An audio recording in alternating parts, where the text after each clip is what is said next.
Panibagong pagpapala sa ating lahat, mga minamahal, sa ating pagpapatuloy ng paghatid ng Ebanghelyo ni San Juan. Ang Ebanghelyo ni San Juan na nasusulat sa Juan Kapitulo 19, versikulo 28 hanggang 42. Ang ating paksa, ang pagkamatay ni Jesus. Pagkatapos nito, alam ni Jesus na naganap na ang lahat ng mga bagay. At bilang katuparan ng kasulatan, ay sinabi niya, "Nauuhaw ako." May isang mangkok doon na puno ng maasim na suka. Itinubog nila rito ang isang espongha, ikinabit sa sanga ng isopo at idiniit sa kanyang bibig. Nang masipsip ni Jesus ang suka, ay kanyang sinabi, "Naganap na." Iniyukayok niya ang kanyang ulo at nalagot ang kanyang hininga. Noon ay araw ng paghahanda at ayaw ng mga Hudyo na manatili sa krus ang mga bangkay sa araw ng Sabat o pamamahinga. Sapagkat dakila ang araw ng Sabat, kaya't hiniling nila kay Pilato na ipabali nito ang mga binti ng mga ipinako sa krus at alisin doon ang mga bangkay. Naparoon nga ang mga kawal at binali ang mga binti ng dalawang ipinakong kasabay ni Jesus. Ngunit pagdating nila kay Jesus at makitang patay na siya, hindi na nila binali ang kanyang binti. Subalit inulos ng sibat ng isa sa mga kawal ang tagiliran ni Jesus at biglang dumaloy ang dugo at tubig. Ang nakakita nito ang nagpatotoo. Tunay ang kanyang patotoo at alam niyang katotohanan ang sinabi niya upang kayo'y maniwala. Nangyari ang mga ito upang matupad ang sinasabi ng kasulatan, "Walang mababali isa man sa kanyang mga buto." At sinabi naman ng ibang bahagi ng kasulatan, "Pagmamasdan nila ang kanilang inulos." Pagkatapos nito, si Jose na taga-Arimatea ay nagsadya kay Pilato upang humingi ng pahintulot na makuha ang bangkay ni Jesus. Si Jose ay isang alagad ni Jesus, ngunit palihim nga lamang dahil sa takot sa mga Hudyo. At pinahintulutan siya ni Pilato, kaya't kinuha ni Jose ang bangkay ni Jesus. Sumama sa kanya si Nicodemo. May dalang pabango, mga 100 libra ng pinaghalong mera at alo. Siya ang nagsadya kay Jesus isang gabi. Kinuha nila ang bangkay ni Jesus at nilagyan ng pabango habang binabalot sa kayong lino, ayon sa kaugalian ng mga Hudyo. Sa pinagpakuan kay Jesus ay may isang halamanan at dito ay may isang bagong libingan na hindi pa napaglilibingan. Yamang noon ay araw ng paghanda ng mga Hudyo at dahil sa malapit naman ang libingang ito, doon nila inilibing si Jesus. Salamat sa pagbabasa ng Ebanghelyo ni San Juan, Kapitulo 19, versikulo 28 hanggang 42. Dito mga minamahal, mapapansin natin sa talata Juan 19, versikulo 28 hanggang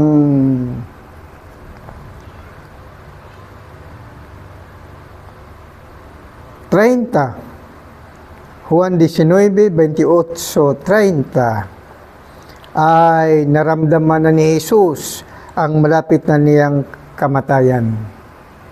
At dahil sa naganap na niya ang buong katungkulan upang maganap ang buong kautusan, ay siya'y sumigaw na uuhaw ako. At nang marinig siya ng mga kawal, nakita ng mga kawal na may isang mangkok doon na puno ng maasim na suka. Sa ibang salin ay maasim na alak. Inilubog nila rito ang isang espongha, ikinabit sa sanga ng isopo at idiniit sa kanyang bibig. Iyon ang ipinainom nila kay Jesus pamagitan ng espongha na may nasipsip na matapang na suka. Nang masipsip ni Jesus ang suka ay kanyang sinabi, naganap na. It is finished. Iniyukayok niya ang kanyang ulo at nalagot ang kanyang hininga. Kaya pagkatapos na masipsip ni Jesus ang matapang o maasim na suka na pinainom sa kanya, sinabi niya, naganap na o natapos na. It is finished. At nalagot ang kanyang hininga na siyang naging kamatayan ni Hesukristo. At sa araw ding iyon, yun ay paghanda ng mga Hudyo dahil malapit na ang araw ng Sabat. Juan Kapitulo 19, versikulo 31 hanggang 37.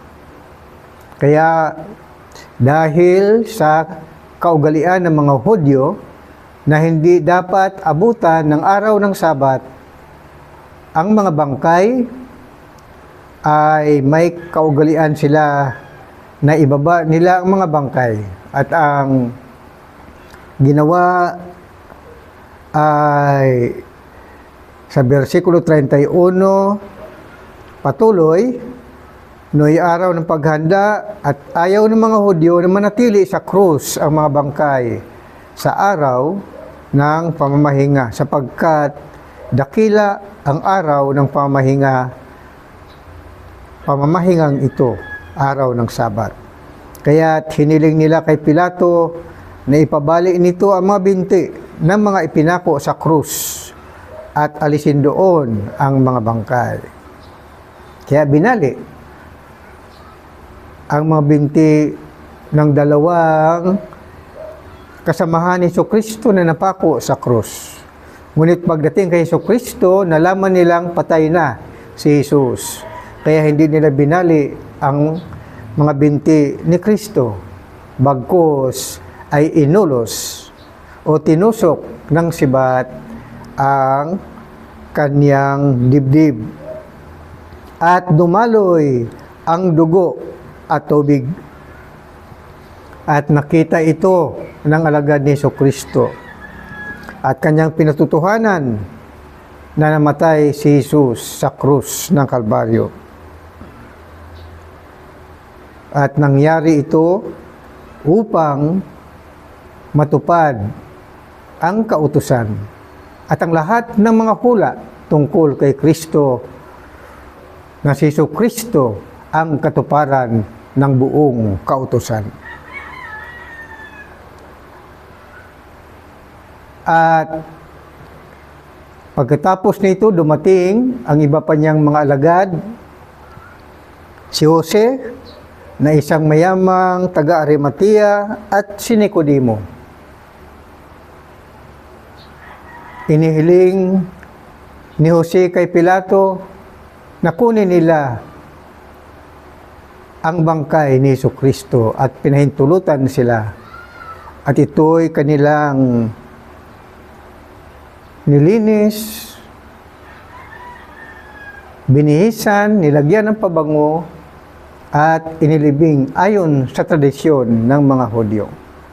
At may malapit na libingan na malapit sa hardin na kung saan si Jesucristo ay pinako sa krus.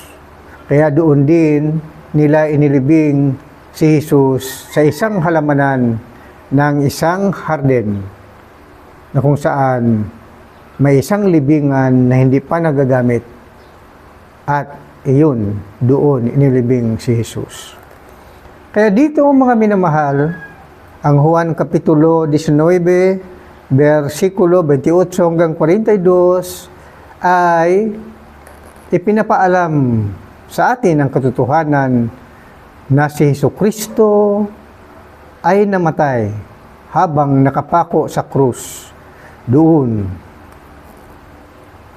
sa bundok ng Kalbaryo. Ano ang kahalagahan ng kamatayan ni Jesucristo sa pamagitan ng krus ng Kalbaryo? Unang-una, ito ang katuparan ng hula ni Propeta Isaias. Sa Isaias 53, Kapitulo 8, Isaias 53, versikulo 8 hanggang 12. Ito ang sinasabi ng propesiya. Nang siya'y hulihin, hatulan, at dalhin sa dakong patayan, wala mang nangahas na ipagsanggalang, wala man lang dumamay. Siya ay pinatay dahil sa sala ng sangkatauhan. Siya ay inilibing na kasama ng masasama at mayayaman. Bagaman wala siyang kasalanan o nagsabi man ng kasinungalingan, sinabi ni Yahweh, ang kanyang paghihirap ay kalooban ko. Inihandog niya ang sarili upang sa pamagitan noon ay magkaroon ng kapatawaran. Dahil dito'y mabubuhay siya ng matagal. Makikita ang lahing susunod sa kanya at sa pamagitan niya ay maisasagawa ang aking panukala. Pagkatapos ng pagdurusa, lalasap siya ng ligaya. Malalaman niya ang hindi nawalan ng kabuluhan ang kanyang pagtitiis. Ang aking tapat na lingkod at lubos kong kinalulugdan ang siyang tatanggap sa parusa ng marami. At alang-alang sa kanya, sila'y aking patatawarin. Dahil dito siya'y aking pararangalan kasama ng mga dakila, pagkat kusang loob niyang ibinigay ang sarili at nilasap ang kaparusahan ng masasama. Inako niya ang mga makasalanan at idinalangin sila'y patawarin. Kaya mga minamahal, ito ay panukala ni Yahweh batay sa propesiya ni Isaias Kapitulo 53, versikulo 8 hanggang 12. Ang kamatayan ng bugtong na anak ng Diyos na si Jesucristo ay nagiging kabayaran ng mga kasalanan ng buong sanlibutan. At ang kanyang kamatayan ay naging katubusan ng mga kasalanan ng lahat ng sumasampalataya kay Hesus Kristo. Ito ay kaganapan ng hula na ginampanan ni Hesus Kristo sa kanyang pagkapako sa krus sa Kalbaryo. Tiniis niya ang pagkapako sa kanya. Nagdurusa siya sa hindi niya kasalanan upang ang lahat ng sa kanya'y sumampalataya ay mapapatawad ang mga kasalanan at manumbalik loob sa Diyos. Ano pa ang kahalagahan ng kamatayan ni Jesucristo? Ang sabi ni Apostol San Pablo sa Roma Kapitulo 5, versikulo 6 hanggang 11 ay ito ang sinasabi. Sapagkat noong tayo'y may hina pa, namatay si Kristo sa takdang panahon para sa mga makasalanan. Mahirap mangyaring ialay ni numan ang kanyang buhay alang-alang sa isang taong matuwid, bagamat maaaring may mga has na gumawa nito alang-alang sa isang mabuting tao. Ngunit ipinadama ng Diyos ang kanyang pag-ibig sa atin nang mamatay si Kristo para sa atin noong tayo'y makasalanan pa. At ngayong napawalang sala na tayo sa pamamagitan ng kanyang dugo, lalo ng tiyak na maliligtas tayo sa puot ng Diyos sa pamamagitan niya. Dati tayo'y mga kaaway ng Diyos, ngunit ngayon tinatanggap na niya tayong mga kaibigan alang-alang sa pagkamatay ng kanyang anak.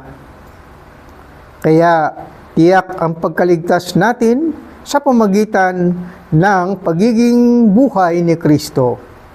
Hindi lamang ito, nagagalak tayo at nagpupuri sa Diyos sa pamamagitan ng ating Panginoong Hesukristo sapagkat dahil sa Kanya ay tinanggap tayo ng Diyos na mga kaibigan niya. Napakabuti ng Diyos, mga minamahal. At karagdagan pa nito, sabi ni Apostol San Juan, sa Juan Kapitulo 3, versikulo 14 hanggang 17, at kung paanong itinaas ni Moises ang ahas doon sa ilang, gayon din naman kailangang itaas ang anak ng tao upang ang sinumang sumasampalataya sa kanya ay magkaroon ng buhay na walang hanggan. Gayon na lamang ang pag-ibig ng Diyos sa sanlibutan. Kaya ibinigay niya ang kanyang bugtong na anak upang ang sumampalataya sa kanya ay hindi mapahamak, kundi magkaroon ng buhay na walang hanggan. Sapagkat sinugo ng Diyos ang kanyang anak, hindi upang hatulang maparusahan ang sanlibutan, kundi upang iligtas ito sa pamamagitan niya. Napakabuti ng Diyos, mga minamahal.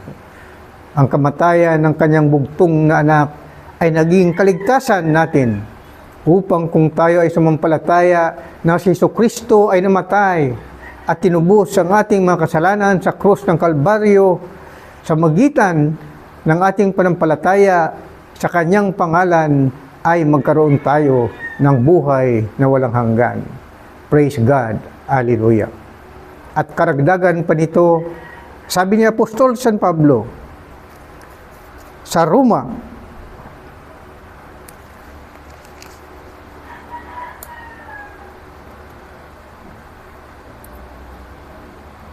sabi ni Apostol San Pablo sa kanyang sulat sa mga unang Kristiyano sa Pilipos, Kapitulo 2, versikulo 5 hanggang 11.